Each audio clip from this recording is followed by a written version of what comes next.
Hello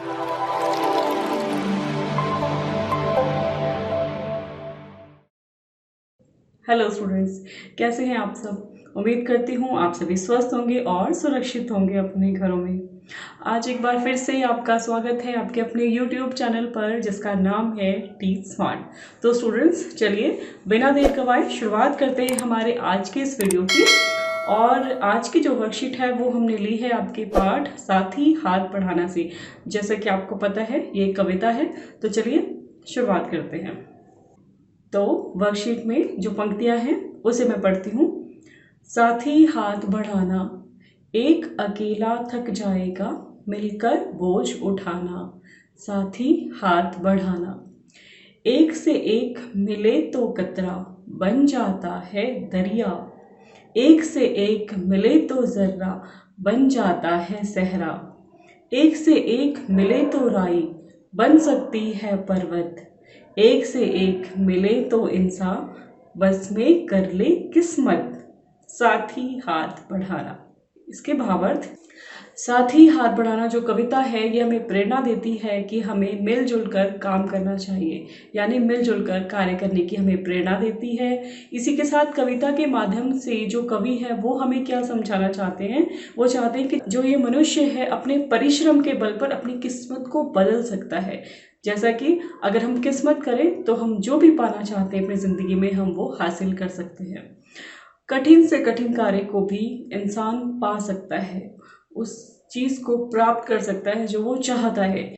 कवि ने मिलजुल कर कार्य करने के लिए लोगों को आवाहन किया है। आवाहन यानी कि उनको बुलाया है, उन्हें याद किया है, उन्हें जागरूक किया है कि हम सभी मिलकर काम को करें। कवि ने कहा है कि जो हमारी एकता है, जब हम किसी भी काम को मिलजुल कर करते हैं तो उसमें क्या होता है, एक अद्भुत शक्ति आ जाती है। इसलिए हमें क्या करना चाहिए, हमें कोई भी काम है तो वो ग्रुप में मिलजुल कर करना चाहिए। और जब हम एक दूसरे का साथ देकर आगे से आगे बढ़ते हैं तो मुश्किल काम भी आसान हो जाते हैं। और जब हम साथ मिलकर चलते हैं तो हमें बहुत सारी चुनौतियों का जो हम सामना करते हैं वो भी मुश्किलें बहुत आसान हो जाती हैं और हम उन मुश्किलों से लड़ने के लिए तैयार भी हो जाते हैं। कवि कहता है कि जब एक एक बूंद बनती है तो एक एक बूंद क्या करती है, जैसे अगर हम एक एक बूंद की बात करें तो इसको थोड़ा थोड़ा वो इकट्ठा होती रहेगी तो वो एक दिन नदी बन सकती है। इसी तरह एक एक कण अगर वो मिलकर जुड़ता रहे तो वो सहरा बन जाता है। और इसी तरह एक एक राई जो है अगर हम उसकी बात करें, उसे इकट्ठा करते हैं तो वो पहाड़ बन सकती है। यानी यहाँ पर सभी चीज़ों को मिलकर इकट्ठा करके कवि क्या कह रहा है कि जिस तरह से एक बूंद से एक नदी बन सकती है, एक कण से सहरा बन सकता है और एक राई से पहाड़ बन सकता है, तो इसी तरह यदि इंसान भी सब मिलजुल कर मेहनत करे, श्रम करे, एकता की बात को सुने, साथ मिलकर चले, एक दूसरे का सहारा बने, तो वो भी अपनी किस्मत को अपने बस में कर सकते हैं। तो ऐसा ये कविता हमें सिखाना चाह रही है। तो चलिए बच्चों, शुरुआत करते हैं आज के जो इस वर्कशीट में दिए गए प्रश्न उत्तर उनको हल करते हैं। तो पहले देखते हैं पहला प्रश्न, साथी का सही अर्थ है। तो साथी का सही अर्थ क्या होगा, क साथ चलने वाला, ख साथ पढ़ने वाला, ग साथ देने वाला, या फिर इनमें से कोई भी नहीं, घ ऑप्शन क्या हो सकता है। तो साथी का अर्थ अगर हमने समझा तो वो है साथ देने वाला। तो यहाँ पर जो हमारा ऑप्शन है वो है ग, साथ देने वाला, वो सही हो जाएगा। अब चलते हैं प्रश्न 2 पर। पर्वत कैसे किसके मिलने पर भी बन सकता है। पर्वत कैसे बन सकता है अभी हमने कविता में पढ़ा था। तो चलिए पहले ऑप्शंस देखते हैं। क कंकर से, ख पत्थर से, ग राई से, या फिर सभी से। जो पहाड़ है वहाँ पे कंकर की जरूरत भी है, पत्थर की जरूरत भी है, राई की जरूरत भी है, सब से मिलकर पर्वत बन सकता है। तो ऑप्शन नंबर जो डी है लास्ट वाला, यानी कि घ सभी से, वो सही होगा। अब चलते हैं प्रश्न 3 पर।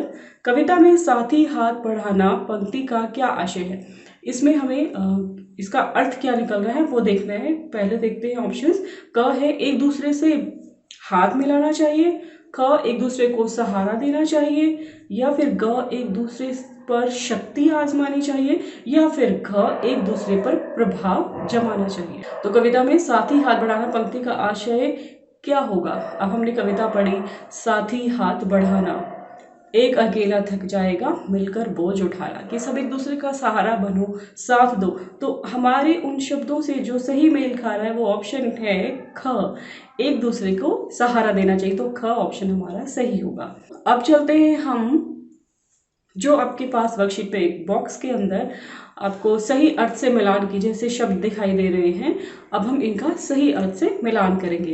एक तरफ हमारे पास शब्द है, दूसरी तरफ उसके अर्थों को ऊपर नीचे कर दिया गया है, यानी शफलिंग कर दी गई है। तो अभी देखते हैं। पहला है सीस है, दूसरा गैर, तीसरा दरिया, फिर कतरा और जर्रा। और इनके जो अर्थ यहाँ पे सामने दिए हैं वो अभी हमें मिलान कर रहे हैं। जैसे शब्द लिखा है बूंद, कर्ण, सिर, नदी और पराया। तो सबसे पहले देखते हैं सिर। सीस, सीस क्या होता है? सीस यानी कि सर। तो हमारा जो ऑप्शन है वो सिर, सीस के साथ सिर मैच हो जाएगा, राइट। उसके बाद गैर, गैर कौन होता है? जो पराया हो, दूसरे को, ठीक है। तो यहाँ पर पराया शब्द हमारे पास है, तो सबसे अंत में गैर मैच हो जाएगा पराया के साथ। उसके बाद है दरिया।